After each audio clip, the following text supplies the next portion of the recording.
In today's video, I'll show you on how you can connect any Bluetooth speaker or device to the Amazon Alexa Echo Dot. First things first, you want to get the application from the Google Play Store or the App Store depending on the device that you are using.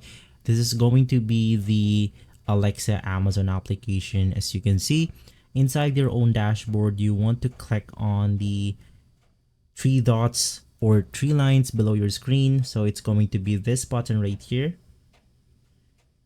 Inside, click on settings, look for device settings, and then you want to look for the Alexa dot that you want to connect to. In my case, I don't have that available as of the moment, but I'll just click on this specific button right here.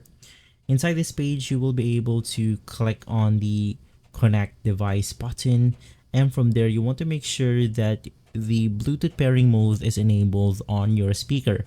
From there, you will be able to look for your speaker and connect it to the Amazon Alexa Echo Dot.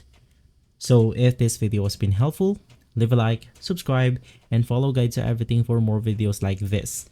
Thanks for watching.